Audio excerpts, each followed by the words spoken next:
It was October 1st, and the trader had no customers to attend to.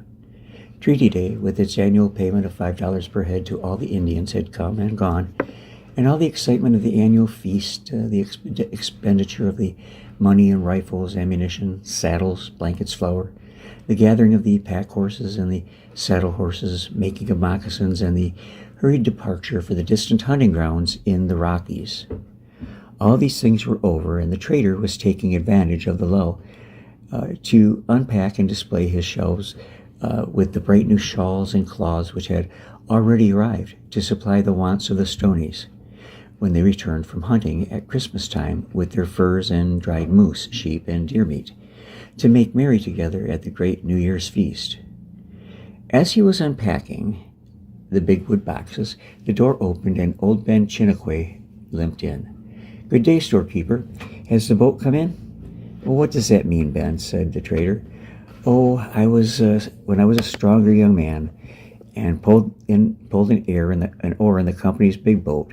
The boats came up the river to the post office once every year with all the new things for us to buy. So now I say, the boat must have come in with all these things." "I thought you had gone hunting with the young men, Ben." "No, I'm too lame to keep up with them. I'm too old. The old man's river, where they have gone, is a hard ground to hunt in, and I stay at home to make fires for the old woman." "Why is that river called the old man's river, Ben?" "I will tell you if you fill my pipe so that I can smoke." The trader handed over his pouch, and Ben filled the pipe and began. "Many winters ago, longer than my father's father could remember, there were not many people in the world. Our people were very few. The old people in the camp became very hungry, and they said, 'Let one of the young men take his bow and some arrows and seek for meat that we may eat.' And a young man went out to look for a deer. He came silently to the river, and there he saw a deer drinking.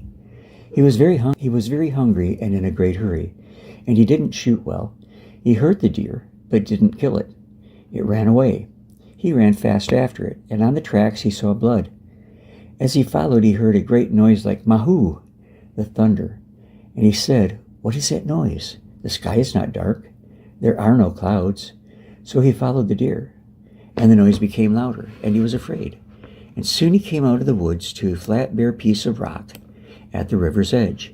A pillar of rock stood at the edge, and at the other side of the flat rock a very old man with a very large head stood and rolled around stones, trying to hit the pillar and knock it over. The rolling of the stones made the noise like thunder. The young man was much afraid of this old man with the large head, but he asked, 'Why do you do this?' And the old man looked at him until he trembled but said nothing. Again he asked the question, but the old man only looked angry. A third time he asked it, and the old man threw the stone at his arm and hurt him. Then the young man turned away and ran to the camp as fast as he could.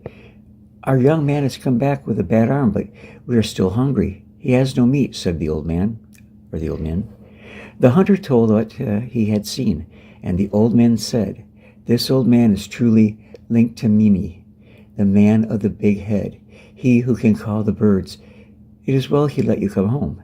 We will not disturb him when he plays. We will call this Sa Gowen Skade Wapta, the river where the old man played.